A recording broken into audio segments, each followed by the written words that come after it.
하나님 말씀 사도행전 1장 4절에서 5절 말씀입니다. 신약성경 사도행전 1장 4절에서 5절 말씀.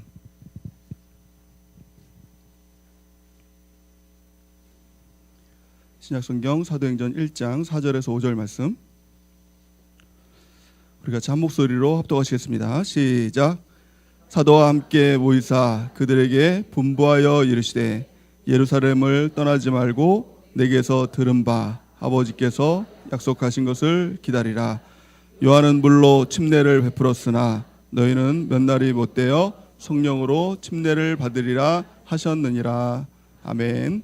광고 말씀 먼저 드리겠습니다. 운정 1셀 김주현 성도님 부친이 오늘 오후에 소천하셨습니다. 빈소는 일산 백병원 장례식장 5호실입니다. 또 금요일 새벽에 발인 예정입니다. 시간이 허락하시는 우리 성도님들은 꼭 찾아뵙고 문상하시고 또 위로해 주시는 귀한 은혜가 있기를 바랍니다. 우리가 한 주간을 살아가면서 우리 교회 안에서 또 가정 안에서 우리가 만나는 모든 이웃들에게 하나님의 마음과 하나님의 사랑과 하나님의 용서를 나타내고 전하는 귀한 은혜가 있기를 바랍니다. 오늘 말씀은 사도행전 1장 4절에서 5절 말씀을 통해서 성령을 기다리라라는 말씀으로 하나님 말씀 증거하도록 하겠습니다. 오늘 본 말씀을 보면은 예수님께서 육신의 몸으로 이 땅에 오셔서 하늘로 승천하시면서 우리에게 주신 가장 마지막 명령이자 또 교회에게 주신 가장 첫 번째 명령을 오늘은 기록하고 있습니다. 그 말씀의 핵심은 성령을 기다리라라는 말씀이에요. 하나님께서 약속하신 것 성령을 기다리라라는 말씀입니다. 우리가 신앙생활하면서 또 교회 생활을 하면서 또 가정 안에서 또 우리가 하나님의 일을 하면서 가장 중요한 핵심 포인트가 뭘까? 예수님께서 우리 가운데 원하시는 그 한 가지 명령이 있다면 바로 기다리라는 명령입니다. 성령을 기다리라는 주님의 명령 가운데 우리가 성령 하나님을 초청하고 성령 하나님을 우리 가운데 모셔드리고 주인으로 인정하고 우리가 종이 되어서 따라가는 것, 수종자가 되어서 따라가는 것, 이것이 교회 생활이고 우리의 신앙 생활인 줄 믿습니다. 그래서 우리의 삶 가운데서 신앙생활에 성공할 수 있는 유일한 비결, 또 교회 생활에 성공할 수 있는 유일한 비결, 그것은 성령 하나님을 우리 가운데 모셔드리는 것입니다. 미국의 존 파이퍼 목사님이 이런 말씀을 하셨습니다. 내가 지금까지 했던 모든 사역은 다 실패했습니다. 이런 말씀을 하시면서 하지만 성령님께서 하신 모든 사역은 다 성공했습니다. 라고 이렇게 이야기를 했다고 합니다. 우리의 신앙생활에서 실패하는 이유, 우리가 믿음 생활을 하면서도 자꾸 좌절하고 낙심하는 이유 가만히 살펴보면요, 내가 하면 그렇다는 거예요. 우리가 신앙생활 하면서도 또 하나님의 일을 열심히 하면서도 늘 우리 가운데 실패를 경험하고 있지 않습니까? 그 이유는 성령께서 하시는 것이 아니라 내가 하면 다 실패한다는 것입니다. 가장 핵심 포인트는요, 우리 성령 하나님인 줄 믿습니다. 우리 성령 하나님이 우리 가운데 임재하시면, 우리 가운데 함께 하시면 나타나는 가장 큰 특징이 세 가지가 있습니다. 그 첫 번째 특징은 성령이 우리 가운데 오시면은 목마름이 해결이 된다는 거예요. 세상 사람들은요, 모든 사람들은 다 목마름을 가지고 살아갑니다. 여러 가지 마음의 외로움들을 가지고 살아가죠. 고독감을 가지고 살아가죠. 근데 그 초점을 어디에 뒀느냐? 다 물질에 뒀다는 거예요. 그래서 물질, 돈만 채우면, 돈만 있으면 내 부족함이 채워지지, 행복하지라고 생각해서 물질, 돈 벌기 위해서 그렇게 애를 씁니다. 채워지가 않지요. 채워도 채워지지 않죠. 또 채워진다 한들 그 마음에 만족함이 없다는 거예요. 또 어떤 사람은요, 건강하면 그 부족함들이 채워지지, 목마름들이 채워지지라고 생각해서 건강을 위해서 막 달려가지만 결국엔 채워지지도 않죠. 채워진다 한들 그 목마름은, 부족함은 채워지지가 않다라는 것입니다. 또 가정에 행복하면 그 부족함들, 목마름들이 다 채워지지라고 생각을 하고 가정의 행복을 위해서 전전긍긍 애를 쓰며 살아갑니다. 채워지지 않을 뿐만 아니라 가정에 행복하고 채워진다 한들 마음의 빈자리는 채워지지가 않더라는 것입니다. 우리 안에 있는 외로움들, 고독감들 채워지지가 않아요. 사람으로 인해서 그걸 채워지기 원하지만 많은 사람들이 있을 때는 그것이 채워지는 듯 느껴지지만 돌아서면 아직도 외롭고 또 아직도 고독감에 있는 우리의 모습들을 발견하게 된다는 것입니다. 세상의 어떤 것으로도 채워지지가 않는다는 거예요. 하나님께서 예레미야서를 통해서 예레미야에게 이런 말씀을 하셨어요. 이스라엘에게 두 가지 악이 있었다라고 이렇게 얘기를 하십니다. 예레미야 2장 13절 말씀에 보니까 백성이 두 가지 악을 행하였나니 곧 그들이 생수의 근원되는 나를 버린 것과 스스로 웅덩이를 판 것인데 그들은 그물을 가두지 못할 터진 웅덩이 들이니라. 아멘. 우리의 마음이 왜 채워지지 않을까요? 채워도 왜 우리의 고독감과 외로움들은 채워지지 않을까요? 우리 마음 가운데 부족감은 왜 채워지지 않을까요? 근본적으로 이 마음은요, 터진 웅덩이 때문에 그렇다는 것입니다. 아무리 많은 돈으로 채우려고 한들, 아무리 많은 행복으로 채우려 한들 채워지지가 않는 것이 우리의 마음이에요. 우리의 마음은 터진 웅덩이입니다. 근데 예수님께서 이렇게 말씀하셨어요. 예수님께서 요한복음 7장 37절에서 39절 말씀에 보니까 명절 끝날 곧 큰 날에 예수께서 서서 외쳐 이르시되 누구든지 목마르거든 내게로 와서 마시라. 나를 믿는 자는 성경의 이름과 같이 그 배에서 생수의 강이 흘러나오리라 하시니 이는 그를 믿는 자들이 받을 성령을 가리켜 말씀하신 것이니라. 아멘. 예수님께서 말씀하셨어요. 이 당시 때 청년 예수님께서 명절 끝날 큰 날에 광야에 서서 이렇게 말씀하시는 거예요. 누구든지 목마르거든 내게로 와서 마시라. 내가 주는 물은 배에서 생수의 강이 흘러나오리라. 이렇게 말씀하시는 거예요. 예수님께서 주시는 물이 무엇입니까? 바로 성령 하나님이라는 거예요. 우리의 부족감을 채울 수 있는 것, 우리의 이 갈급함들, 우리의 외로움들, 우리의 이 고독감들, 우리를 만족할 수 있는 모든 것을 채워줄 수 있는 건 단 한 가지밖에 없다는 것입니다. 성령 하나님이 임하시면 그 모든 것이 채워진다라고 성경은 말씀하고 있는 것입니다. 우리 가운데 외로움이 있습니까? 고독감들이 있습니까? 또 우리 가운데 목마름들이 있습니까? 세상의 그 어떤 것으로는 채워지지가 않습니다. 채워보셨잖아요. 채워보셨잖아요. 채워집니까? 절대로 채워지지가 않아요. 오직 주님께로 나올 때, 주님께서 성령을 주실 때 우리의 모든 것이 다 채워지게 될 줄을 믿습니다. 예수님께서 말씀하세요. 누구든지라고 말씀하세요. 남녀노소 누구든지, 그 사람이 어떤 사람이든지 누구든지 목마르거든 내게로 와서 마시라. 나를 믿는 자는 성경의 이름과 같이 그 배에서 생수의 강이 흘러나오리라. 이는 그를 믿는 자들이 받을 성령을 가리켜 말씀하신 것이니라. 우리가요, 오늘 성령의 충만함을 구하는 은혜가 있길 바랍니다. 그래서 우리 가운데 있는 목마름들이 있습니까? 채워지지 않는 그 목마름들이 있습니까? 그것은 다른 것, 어떤 것으로도 채워지지가 않아요. 돈을 많이 번다고 해서 채워지는 것이 아니에요. 남편이 나에게 잘해준다고 해서 채워지는 것이 아닙니다. 자녀들이 잘 된다고 해서 그것이 채워지는 것이 아닙니다. 채워도 채워지지 않는 그 목마름, 오직 성령을 통해서 채워지게 될 줄 믿습니다. 이걸 깨달았던 한 사람이 있어요. 그것이 누구냐면 사도 바울이에요. 사도 바울이 뭐라고 고백하냐면 빌립보서 4장 12절에서 13절 말씀을 같이 한번 읽어보겠습니다. 시작.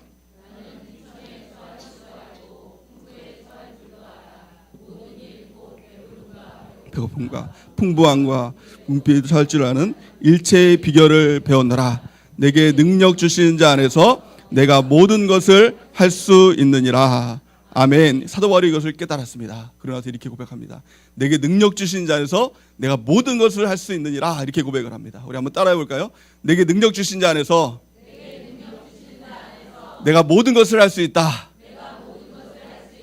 우리가 여기서 말하는 이제 능력 하면은 보통 이렇게 생각합니다. 탁월함의 능력으로 생각을 해요. 내가 능력 받아서 그래 내가 부자도 될 수 있고 내가 뭐 원하는 거 다 할 수 있어 이렇게 생각을 합니다. 하지만 이 사도 바울이 말했던 이 능력은 탁월함의 능력이 아니라 초월의 능력이에요.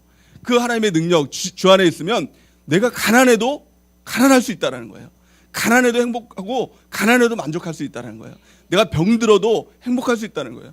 부자여도 행복하고 건강해도 행복하고 가난해도 행복하고 또 병들어도 건강해도 그 모든 것 가운데 일체의 비결을 배웠노라.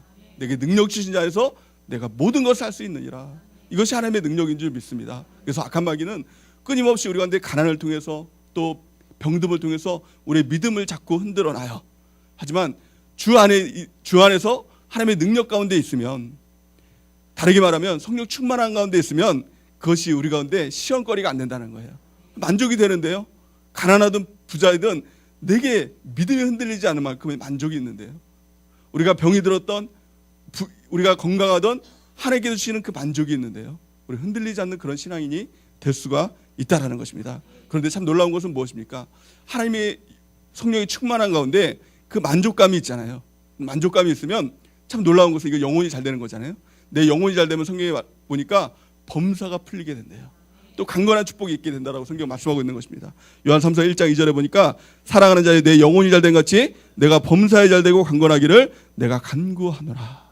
아멘. 우리가 범사를 위해서 무엇인가를 얻고자 무엇인가 되고자 열심히 일하지만 그것은 마치 그림자와 같이 오아시스와 같이 내 손에 잡혀지지가 않아요. 강건도 마찬가지죠. 내가 강건하고자 노력하고 강건하고자 뭐 운동을 하고 뭘 한다 하더라도 잘 강건해지지 않아요. 참 놀라운 것은요, 영혼이 잘 되면, 우리가 성령이 충만하고 우리가 만족함이 있으면 자연히 범사는 따라오게 되더라는 거예요. 강건함도 따라오게 되더라는 거예요. 가장 핵심은 무엇입니까? 우리 영혼이 잘 되는 것이에요. 우리가 다 성령의 충만함을 통해서 만족감이 있는, 또 부족함이 채워지는, 또 우리의 이 목마름이 다 채워지는 은혜가 있기를 예수님의 이름으로 축원해야 됩니다. 두 번째, 성령 충만함은 나타나는 특징이 무엇입니까? 바로 우리 성품의 변화예요. 믿음의 성장이죠. 우리의 마음이 변화되고 성품이 변화되는 역사가 나타나게 된다는 것입니다. 우리가 예수님을 믿기 전에, 또 성령을 받기 전에의 성품은요, 다 똑같은 성품을 가지고 있었다는 거예요. 이 성품이 뭐냐? 육체에서 나오는 열매라는 거예요. 육체를 가지고 있는 이 사람들은요, 다 이 열매를 맺게 됩니다. 성경에 보니까 육체의 열매를 뭐라고 말씀하고 있냐면, 갈라디아서 5장 19절에서 21절 말씀에 보니까, 육체의 일은 분명하니 곧 음행과 더러운 것과 호색과 우상숭배와 주술과 원수 맺는 것과 분쟁과 시기와 분냄과 당짓는 것과 분열함과 이단과 투기와 술 취함과 방탕함과 또 그와 같은 것들이라. 전에는 너에게 경계한 것 같이 경계하노니 이런 일을 하는 자들은 하나님의 나라를 유업으로 받지 못할 것이요. 이렇게 말씀하고 있어요. 육체의 열매, 우리가 보면은 다 나쁜 사람들 같잖아요. 굉장히 이 못된 사람들 같잖아요. 음행, 더러운 것, 호색, 우상숭배, 주술, 뭐 분쟁, 시기, 분냄, 당짓고, 분열하고, 이단하고, 투기하고, 술 취하고, 방탕하고, 이런 것들이 남일 같잖아요. 근데 사실은요, 다 육체를 가지고 있는 사람에게는 이게 있다라는 거예요. 저 여러분들에게도 다 이런 열매들이 있다라는 거예요. 누구에게라도 이런 열매가 있다라는 거예요. 이것이 더 나타나느냐 덜 나타나느냐의 차이지, 누구에게나 육체를 가지고 있는 사람들에게 이 열매들이 맺혀지게 된다라는 것입니다.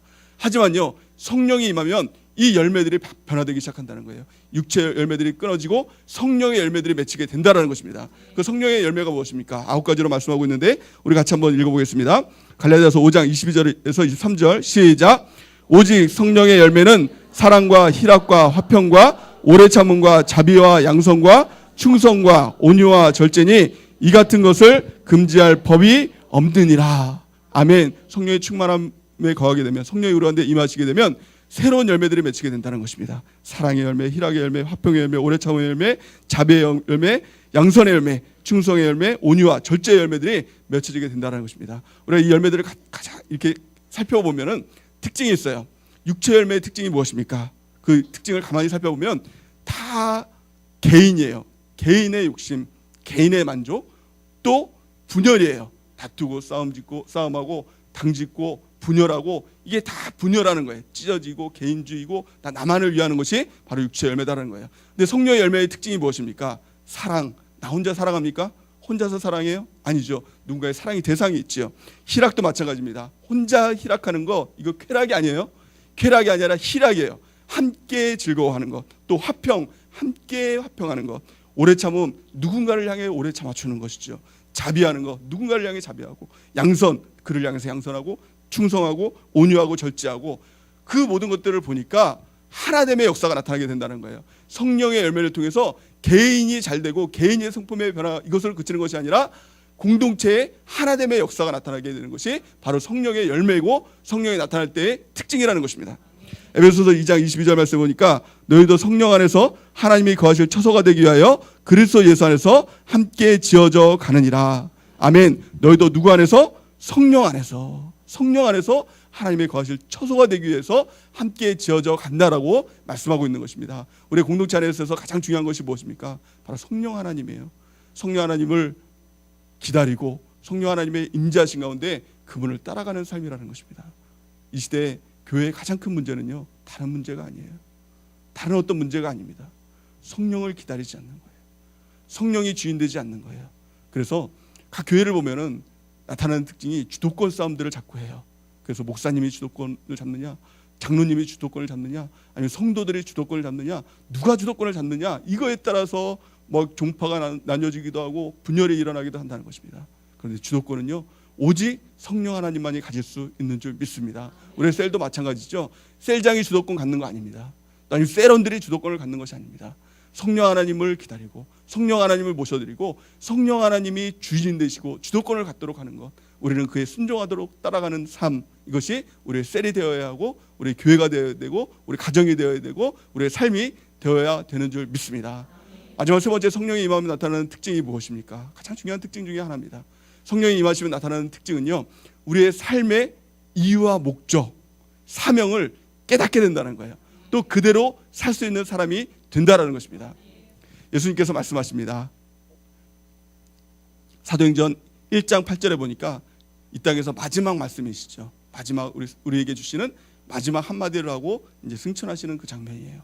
사도행전 1장 8절 말씀에 보니까 뭐라고 말씀하고 있습니까? 우리 같이 한번 읽어보겠습니다. 시작. 오직 성령이 너에게 임하시면 너희가 권능을 받고 예루살렘과 온 유대와 사마리아와 땅 끝까지 이르러 내 증인이 되리라 하시니라. 아멘. 예수님께서 무리들을 모으셨어요. 사도들을 모으셨어요. 그리고 이제 교회를 만드시기 위해서 말씀하시는 거예요. 그런데 다른 말씀 안 하셨어요. 교회를 이루기 위해서는 이것이 있어야 된다, 저것이 있어야 된다라고 말씀하지 않고 단 한 가지를 말씀하시는 거예요.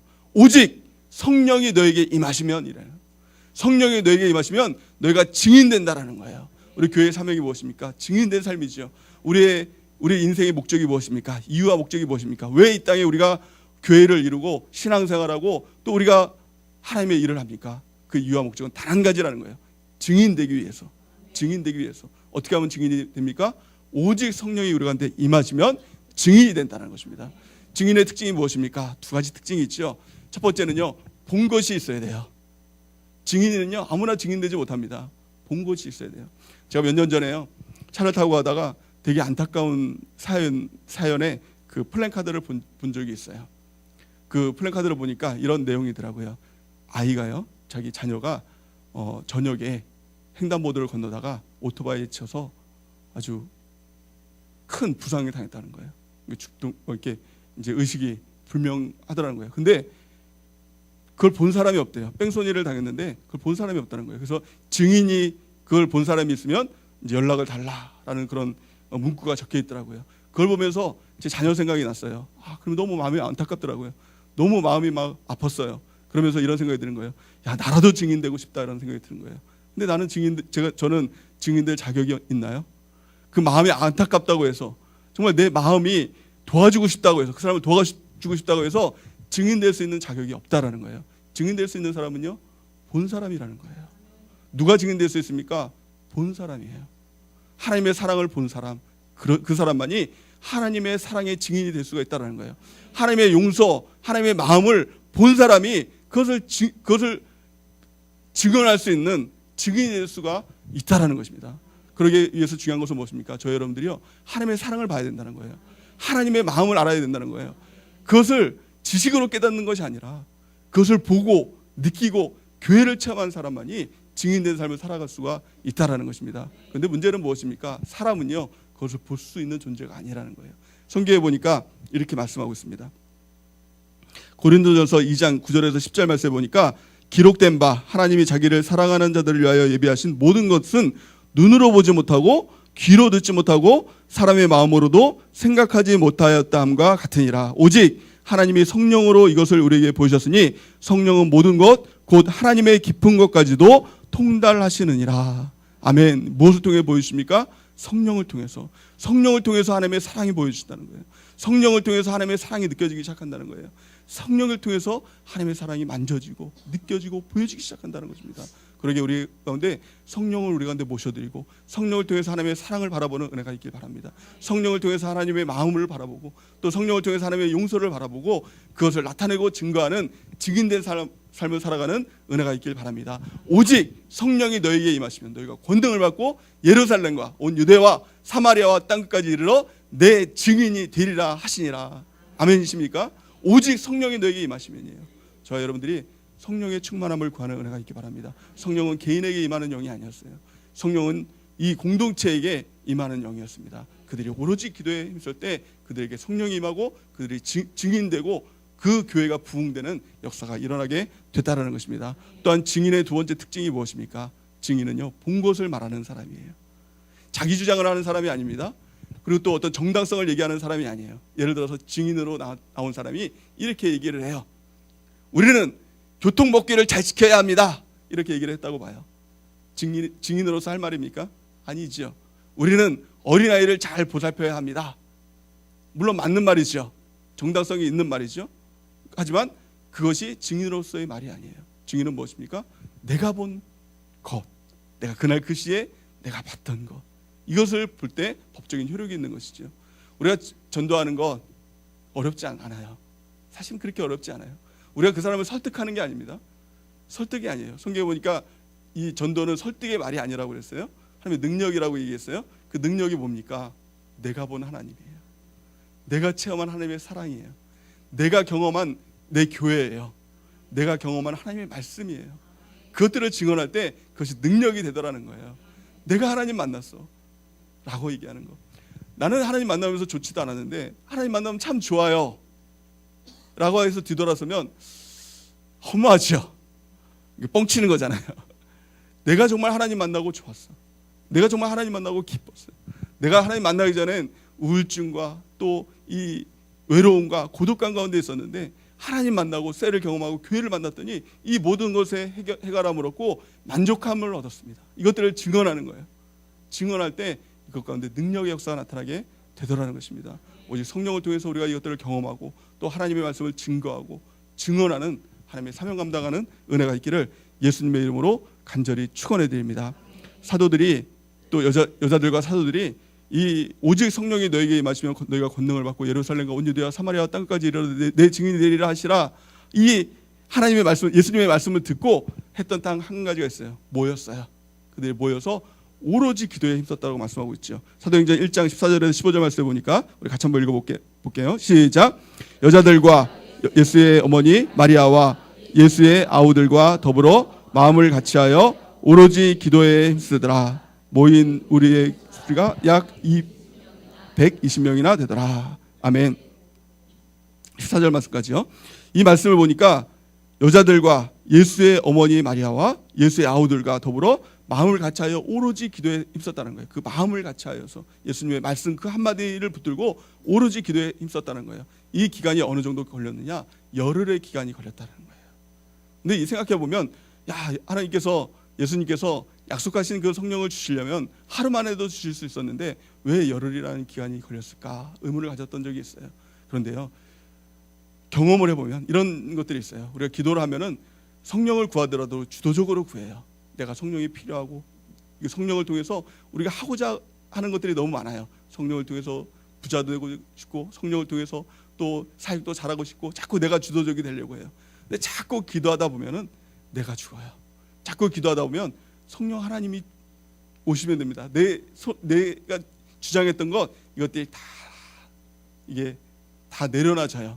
그래서 오직 성령의 임재하심을 구하고 오로지 기도에 힘쓸 때 오직 성령 하나님만 오시면 됩니다라는 이 기도가 되게 되더라는 거예요. 이 사도들이요 오직 성령의 충만함을 구하면서 오로지 기도에 힘쓸 때 성령의 임재하심이 있었다는 것입니다. 어떻게 하면 우리가 성령을 받을 수 있을까? 성경은 세 가지로 말씀하고 있어요. 첫 번째는요, 회개를 통해서 우리가 성령을 우리에게 주시겠다고 약속하고 있습니다. 사도행전 2장 38절 말씀을 같이 한번 읽어보겠습니다. 시작. 침례를 받고 죄사함을 받으라. 그리하면 성령의 선물을 받으리니. 아멘. 죄는요 성령의 사역을 무너뜨릴 만큼 강력한 힘을 가지고 있어요. 그런데요 우리가 하나님 앞에 나와서 회개함을 통하여서 죄사함을 받을 때 성령을 우리 가운데 선물로 주시겠다라고 약속하고 있는 것입니다. 그렇게 우리가 오늘 이 저녁에 하나님 앞에 자복하고 회개하는 은혜가 있길 바랍니다. 우리 마음 가운데 성령이 오십니다. 우리 마음 가운데 지저분한 것들, 더러운 것들, 이런 것들을 다 쏟아놓고 우리가 성령의 충만함을 받는 은혜가 있길 바랍니다. 두 번째는 사도행전 5장 32절 말씀을 보니까 우리는 이 일의 증인이요 하나님이 자기에게 순종하는 사람에게 주신 성령도 그러하니라 하더라. 아멘. 하나님이 누구에게 성령을 주신다고 했습니까? 순종하는 자들에게 성령을 주신다고 했어요. 성령이 오시면 우리 가운데 오시면 우리가 자꾸 불순종하면 그 성령의 소멸함이 있습니다. 그 하나님께 성령의 충만함을 위해서 구해야 될 것, 하나님 내가 주님께 순종하는 사람이 되겠습니다. 그 어떤 명령과 그 어떤 일들 앞에 아멘하며 순종하는 사람이 되겠습니다라는 고백들이 있을 때 성령의 충만함을 주겠다고 약속하고 있는 것입니다. 마지막 세 번째는요, 성령은 구하면 주시겠다는 거예요. 누가 구합니까? 원함이 있는 거예요. 성령의 충만함의 원함을 가지고 구하면 누구에게도 성령을 주겠다고 말씀하고 있습니다. 누가복음 11장 13절 말씀 우리 같이 한번 읽어보겠습니다. 시작. 너희가 악할지라도 좋은 것을 자식에게 줄 줄 알거든. 하물며 너희 하늘아버지께서 구하는 자에게 성령을 주시지 않겠느냐 하시니라. 아멘. 우리는 하나님의 자녀입니다. 올 한 해 우리가 하나님의 자녀의 권세로 승리하는 삶을 살고 있지 않습니까? 하나님의 자녀에게 주신 약속 구하면 그 아버지가 좋은 것을 주듯이 가장 좋은 건 성령을 주시겠다라고 말씀하고 있는 것입니다. 우리가 오늘 이 저녁에 성령의 충만함을 구하고 성령 하나님을 주인으로 삼고 우리의 모든 삶 가운데 성령의 인도하심을 따라 살아가는 은혜가 있기를 예수님의 이름으로 간절히 축원해 드립니다. 우리 가운데 부족함이 있습니까? 목마름이 있습니까? 그 답은 단 한 가지예요. 누구든지 목마르거든 내게로 와서 마시라 라는 예수님의 말씀처럼 우리가 주님 앞에 나와서 성령을 구할 때 성령의 충만함을 통해서 우리의 목마름이 채워지고 우리가 충만한 가운데 거하게 될 줄을 믿습니다. 또한 우리 가운데 이 성령의 충만함을 통해서 우리가 성품의 변화를 이루고 또 하나됨을 이루는 은혜가 있길 바랍니다. 무엇보다도 중요한 건 성령의 충만함을 통해서 우리가 증인된 삶을 살아가는 거예요.